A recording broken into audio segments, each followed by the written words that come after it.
Bonjour, heureux de vous retrouver à nouveau aujourd'hui pour cette journée, pour cette semaine qui démarre aussi. J'espère que vous avez passé un bon week-end, un très bon culte aussi à la gloire de Dieu.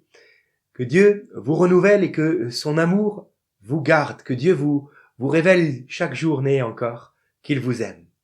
Alors, nous revenons dans le livre de la Genèse ensemble. Nous sommes au chapitre 14 et nous allons lire à partir du verset 19.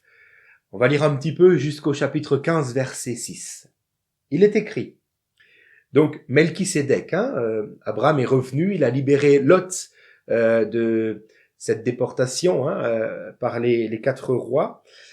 Et puis, donc, il revient, et là, il rencontre Melchisédek, et Melchisédek bénit Abraham et dit, béni soit Abraham par le Dieu Très-Haut, maître du ciel et de la terre. Béni soit le Dieu Très-Haut qui a livré tes ennemis entre tes mains.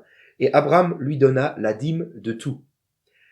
Le roi de Sodome dit à Abraham, donne-moi les personnes et prends pour toi les richesses. Abraham répondit au roi de Sodome, je lève la main vers l'Éternel, le Dieu Très-Haut, maître du ciel et de la terre, je ne prendrai rien de tout ce qui est à toi, même pas un fil ni un cordon de soulier, afin que tu ne dises pas, j'ai enrichi Abraham, rien pour moi.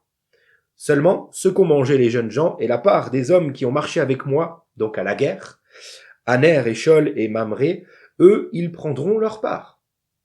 Après ces événements, au chapitre 15, la parole de l'Éternel fut adressée à Abraham dans une vision, et il dit, « Abraham, ne crains point, je suis ton bouclier, et ta récompense sera très grande. » Abraham répondit, « Seigneur, Éternel, que me donneras-tu? Je m'en vais sans enfant, et l'héritier de ma maison, c'est Eliezer de Damas. » Et Abraham dit, « Voici, tu ne m'as pas donné de postérité, et celui qui est né dans ma maison sera mon héritier. » Alors la parole de l'Éternel lui fut ainsi adressée. « Ce n'est pas lui qui sera ton héritier, mais celui qui sortira de tes entrailles qui sera ton héritier. » Et après l'avoir conduit dehors, il lui dit, « Regarde vers le ciel et compte les étoiles, si tu peux les compter. » Et il lui dit, « Telle sera ta postérité. » Abraham eut confiance en l'Éternel, qui le lui imputa à justice.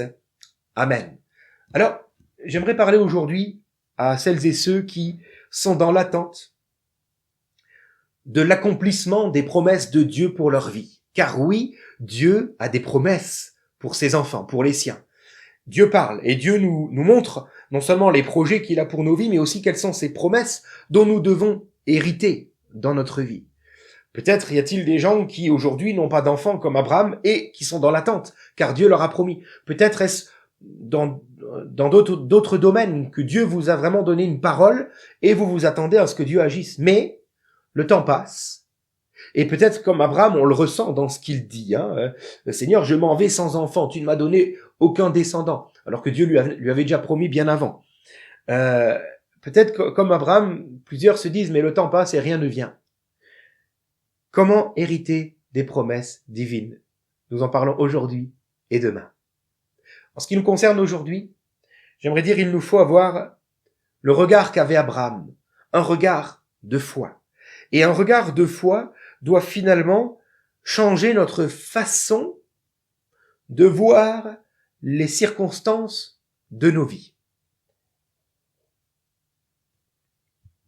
Premièrement, Abraham reconnaît que tout lui vient de Dieu. Abraham, on l'a lu, revient du champ de bataille, il a remporté la victoire, mais il revient fatigué et certainement chargé. Et à ce moment-là, Melchisédek, qui est l'image de Jésus-Christ, attend Abraham. Nous aussi, si souvent, après avoir relevé un défi, que ce soit spirituel, que ce soit professionnel, familial, personnel, peu importe, ou simplement après avoir passé une journée bien difficile, après avoir passé une semaine terrible ou un mois très dur, on revient là bien fatigué, mais le Seigneur nous attend. Qui d'entre nous pense alors à manifester sa reconnaissance au Seigneur, alors qu'il a dû combattre pour avoir la victoire? Abraham a combattu, il est allé sur le front, et il revient. Mais la Bible nous dit qu'il donne à ce moment-là la dîme de tout à Melchisédek, c'est-à-dire 10% de tout le butin. Il exprime sa reconnaissance. Qui d'entre nous, lorsque nous avons l'impression d'avoir combattu. C'était dur, hein, cette journée était pénible, cette semaine ou ce mois était difficile, peut-être même toute l'année. 2020, là, un petit clin d'œil à tout le monde. Mais qui d'entre nous pense quand même, malgré cela, à rendre sa reconnaissance au Seigneur Jésus, qui malgré tout est là et nous attend? Abraham savait que c'était Dieu qui lui avait donné la victoire, que c'était Dieu qui lui a donné tout ce qu'il avait. Et nous? Pensons-nous que notre réussite est due à nos sacrifices personnels, est due à notre acharnement, à nos labeurs, à nos mérites, à nos efforts? Notre Melchisédek à nous ne partage-t-il pas nos difficultés, nos prières, nos soupirs? N'est-il pas avec nous? N'a-t-il pas, lui, le premier, remporté la victoire pour nous il y a 2000 ans à la croix, afin que nous puissions justement vivre la vie que nous vivons aujourd'hui? Sommes-nous reconnaissants ou pas? Je crois que c'est le bon moment là maintenant pour faire une pause et dire: Seigneur, merci, car tout ce que j'ai me vient de toi. Tout. Tout. Même si je travaille pour l'avoir. Tout me vient de ta grâce. La reconnaissance est une clé qui ouvre les portes des promesses. Je pense là, dans le Nouveau Testament, on a un exemple aux 10 lépreux que Jésus a guéri, en disant, allez voir les sacrificateurs au temple. Faites ce que la loi de Moïse prescrit, afin d'être guéris de votre lèpre. Et alors qu'ils y allaient, sur le chemin, ils étaient guéris. Mais sur les 10, un seul revient voir Jésus. Pourtant, les 10, certainement, étaient dans la reconnaissance. Mais un seul va exprimer sa reconnaissance devant le Seigneur Jésus. Et le fait d'exprimer notre reconnaissance nous ouvre les portes des promesses de Dieu. Car ce lépreux-là, par rapport aux 9 autres, lui seul s'entendra dire alors, va, ta foi t'a sauvé. Waouh! Là, on entre dans une autre dimension que la guérison de la lèpre. Parce que lorsque nous entrons dans une culture de reconnaissance, où nous apprenons à voir avec ce regard de foi que tout nous vient de Dieu, alors nous entrons dans la reconnaissance. Et là, les portes s'ouvrent et nous héritons des promesses de la parole de Dieu. C'est avec ce cœur-là que nous sommes appelés à offrir au Seigneur notre reconnaissance. La prochaine fois que vous préparerez votre offrande, que vous voulez déposer dans le tronc, vous savez, rappelez-vous que tout vous vient du Seigneur et donnez avec joie ce que le Seigneur vous montrera de donner. Ce que Dieu vous met à cœur, c'est écrit dans 2 Corinthiens 9:7, que chacun donne comme il a résolu dans son cœur. Ok? Sans tristesse ni contrainte, car Dieu aime ceux qui donnent avec joie. Comme pour dire merci Seigneur. Merci. Alléluia. Lorsque notre cœur est pur devant Dieu, alors pour nous, il n'y a aucune difficulté à être généreux. Nous avons ce regard qu'avait Abraham, que tout nous vient de Dieu, et nous offrons librement un tout petit peu de ce que Dieu nous a tellement donné. Alors, deuxièmement, le regard d'Abraham, ce regard de foi qui nous permet d'accéder à l'accomplissement des promesses de Dieu dans nos vies, est un regard non seulement de reconnaissance, mais aussi un regard qui se détourne des possessions du pécheur. Nous l'avons lu, le roi de Sodome vient dire à Abraham, tiens, voilà, tu disposes de tout ce que tu veux maintenant, dans notre campement, dans notre tribu. Mais Abraham refuse tout ce qui vient de Sodome, si ce n'est pour ceux qui ont combattu avec lui. Car Abraham est un homme juste qui ne veut pas déshériter les siens. Mais en ce qui le concerne lui, qui a été éclairé par l'Éternel, il dira, moi, loin de moi l'idée de recevoir quoi que ce soit qui viendrait de vous, car vous êtes des pécheurs. Et les commentaires juifs disent ceci, comme vainqueur, Abraham avait le droit de disposer du peuple qu'il venait de sauver comme il le désirait. Il aurait pu les garder comme esclaves, les vendre comme esclaves, demander une rançon. Mais il écarta cette doctrine selon laquelle le butin appartient au vainqueur. Abraham connaissait les lois de la guerre, mais il connaissait aussi les lois de Dieu. Son cœur battait pour le Seigneur. Et la parole de Dieu nous le dit bien, 2 Corinthiens 6,14, ne vous placez pas avec les étrangers, avec les infidèles sous un joug étranger. Abraham savait que tout ce qu'il avait lui venait de Dieu et qu'à ce titre, toutes ses possessions étaient bénies par l'Éternel. Mais Abraham savait aussi que toutes les possessions de Sodome, toutes les possessions de ceux qui ne suivent pas l'Éternel, sont en réalité des malédictions. J'ose le dire comme cela. Ça peut vous choquer, mais c'est tellement vrai. La preuve, les richesses de Sodome avaient changé la personnalité de Lot, le neveu d'Abraham.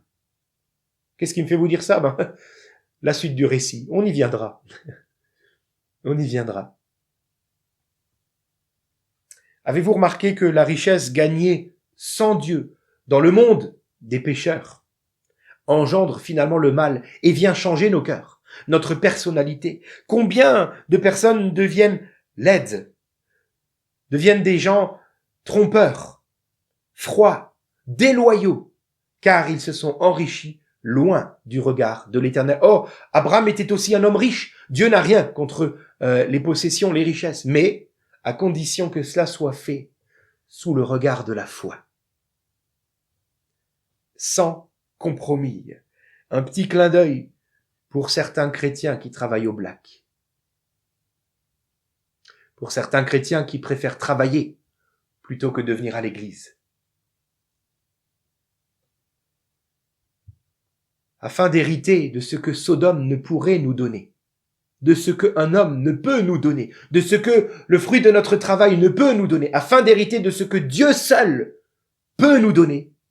Nous sommes appelés à être reconnaissants au Seigneur pour ce que nous avons et à ne pas chercher ailleurs qu'en Dieu les possessions dont nous avons besoin pour vivre. Alors nous connaîtrons ce que Dieu seul peut nous donner. Alors l'accomplissement de ses promesses ne saurait tarder pour ses enfants. Dieu rémunère toujours ceux qui le cherchent de cette manière-là, c'est-à-dire avec un regard de foi, un regard honnête et intègre, avec un regard reconnaissant et empreint d'action de grâce, au-delà des mots, tout comme Abraham nous donne l'exemple. Alors le Seigneur nous donne ce qu'aucun homme ne peut nous donner, c'est-à-dire l'accomplissement de ses promesses et la vie avec un grand V, la personne de Jésus en nous.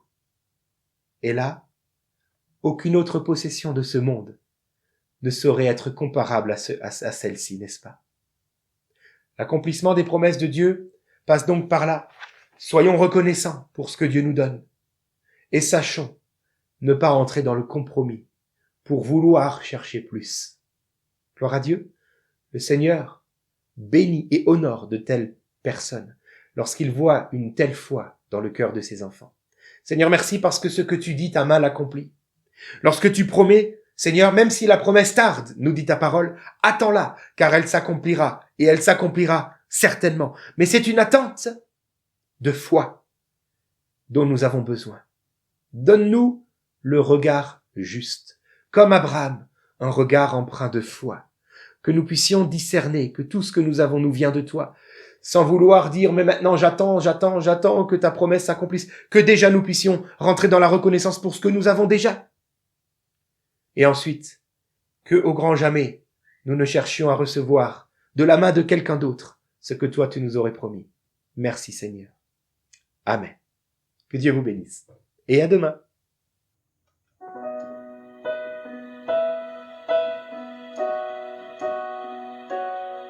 Mon âme soupire après toi.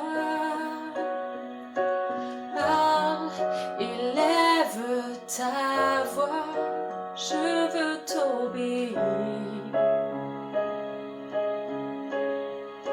Je veux te servir.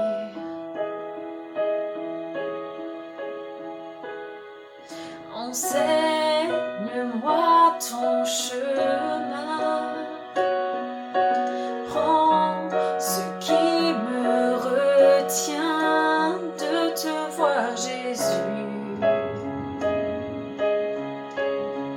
Oui, je veux t'aimer plus.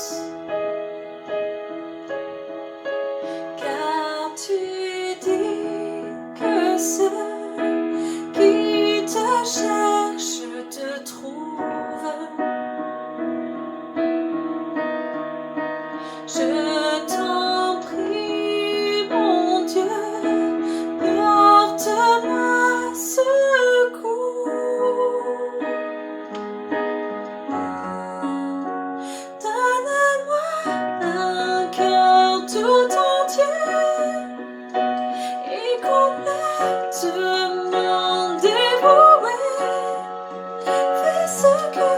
veux. Fais ce que tu veux de ma vie.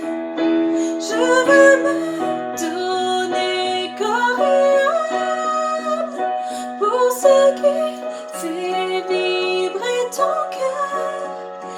Fais ce que tu veux. Oui, fais ce que tu veux.